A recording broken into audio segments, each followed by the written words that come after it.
guys, welcome back to my channel. My name's Chantal, and if you're new here, I opened my own little art gallery at the beginning of this year and pursued art full time. And today I wanted to talk about the importance of letting go when you're experimenting with new art styles, new media and new materials, and honestly the power practice gives you in making indefinite progress with your art. So without further ado, let's roll. I know what you're thinking. Chantal, of course you have to practice to make progress, but I think there is a big difference between practicing mindlessly and practicing consciously, and being aware of the decisions you're making in your art practice and why you're making them. And so today I wanted to share with you how I consciously make decisions in my art and the power practice has given me to evolve as a better artist. Honestly, I have been using student grade materials ever since I started my art journey and have yet to upgrade to professional paints. However, working with them for this extended period of time has taught me a lot more about my materials, rather than if I would have initially started out with high quality professional paints. Let me explain. I have to be very patient with my progress, and I almost have to understand my materials on a deeper level in order to create that art I envision in my mind. Using student grade materials has pushed me further as an artist because I have to comprehend and feel and understand how to use them for more than what they were designed for. In saying that, I also think it is extremely valuable to let go of your expectations during practice in order for you to get creative with what you want to achieve with your materials. I think there is a great difference in creating art for practice and creating art professionally. Both push you to evolve as an artist in different ways. When you create for practice, you don't always have to put expectations for your work, and you can work more freely and try new styles and techniques. However, when you work professionally or for a commission or an exhibition, you have to push yourself as an artist to hone in on your skills that need to be highly developed and focused at this time. However, I think there is a third category that is also important, and that is creating professional pieces for practice, where you have the same pressure and equipment to create a refined piece of work, but leave room for experimentation with technique and skill. And this is the constraints I put on myself to create this piece of work, and honestly is the time my skills have progressed the most. So I just went shopping at my local gift shop because I needed to get some white paint for my painting. However, they had a bit of a special on, so I actually got a whole heap of paint. Now, here's the thing. I spent the entire day painting my portrait picture, and I know I said to myself in my first video I wouldn't be painting another oil painting. I probably won't touch oil now for a while, but here we are. What was I thinking? Here's the thing. All the workshops, courses, tutorials that I watched, they all use either Gamblin or Winsor & Newton oil paint, and I cannot afford. And I don't know what I'm thinking when I watch these tutorials and I'm like, why can't I paint like that? They're using Winsor & Newton and you're using Monty Mart. And am I blaming my bad skills on poor or student materials?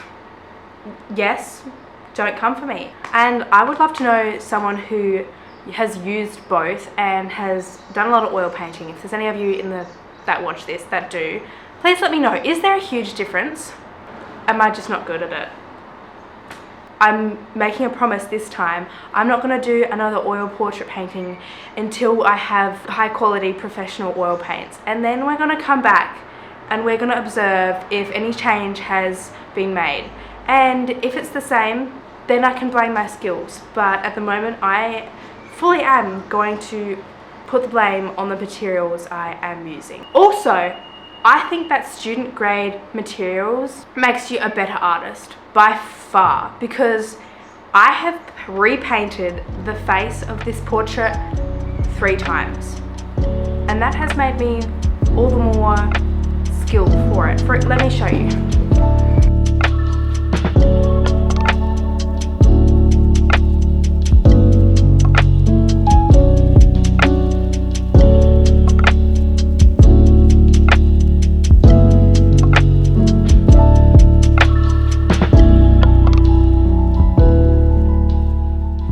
When you work with student grade materials, you really have to understand the medium of the paint, what it wants to do, where it wants to go, in order for you to create the piece of work you want. I almost had to transform the paint from its original form, change the consistency to create something that would work for me. Because honestly, working with multi-mart paint that is around 20 years old requires a lot of patience and strength. It's very hard to work with, and so I had to understand how to use it, really understand how to use it in order to create this piece of work.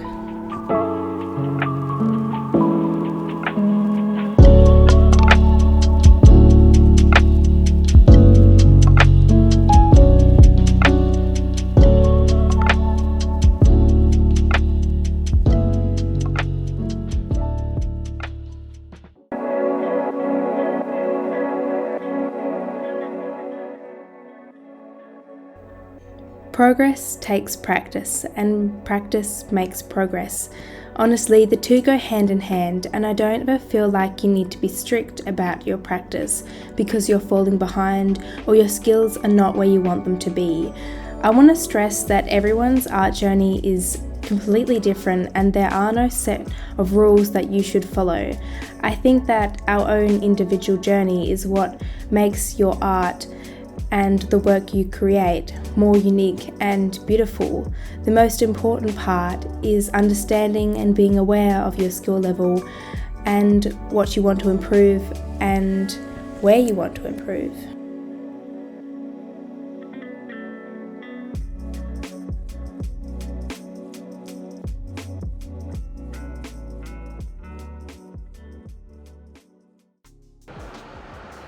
It is another beautiful day in the gallery. It is beautiful and sunshine and I am thriving, and by thriving I mean I'm sweating buckets, man. It is hot in here and I wish I wore a t-shirt.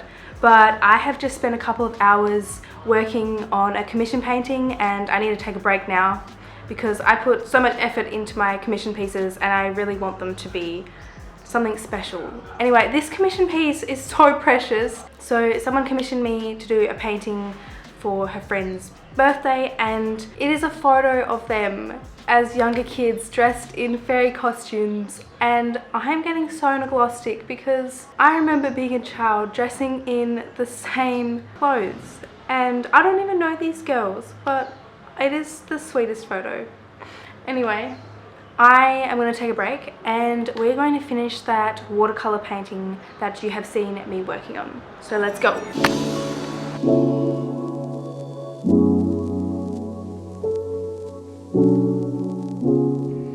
If you ever feel like you're failing or you're falling behind and your skills are inadequate, there is really only one thing that you can do, and that is to keep going.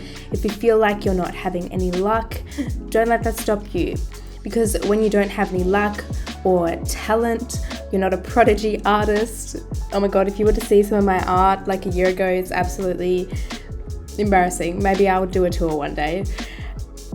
Make yourself work harder, because in the end, you are going to be so much more resilient overcoming those obstacles, and your work in the end, I think, will be so much more magnificent.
This piece was inspired by the angel numbers that have constantly been appearing in my life over the past few months, and I showed this piece to a lot of people in public and they don't understand what angel numbers are. So numbers like 222, 1111, 1212, 1010, etc., etc., each have their own specific meaning or sign, reminder or message from the universe.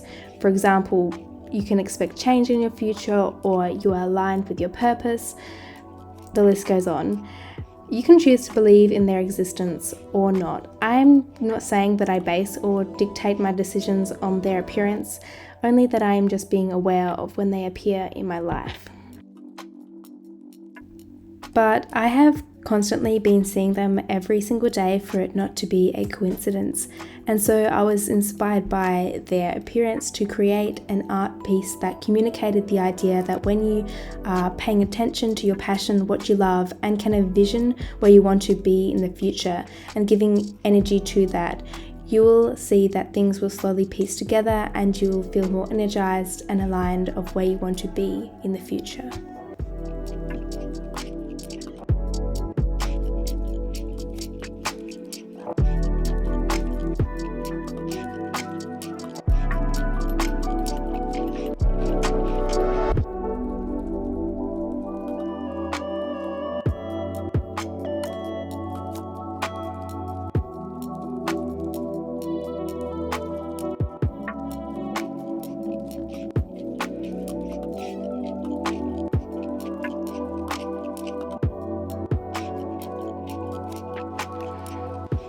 Hey guys, I'm back. Yes, I am filming my intro and my outro back to back. Don't come for me. I just want to say thank you so much for watching this video and seeing me on my art journey. If you would like to follow my art journey, remember to subscribe, see where I go, see what I get up to, learn from my mistakes and the process of this journey, because I've done that with other YouTubers and have now applied their mistakes into my own life, and it has honestly been so good. So if you want to see what I get up to, follow my art journey, and if you would like to like and comment for the algorithm, I would thoroughly appreciate it. Let me know your thoughts on what I said in this video. If you would like to see my art and projects in real time, because it takes a while for me to edit YouTube videos, follow me on my Instagram, and until next time guys, love you!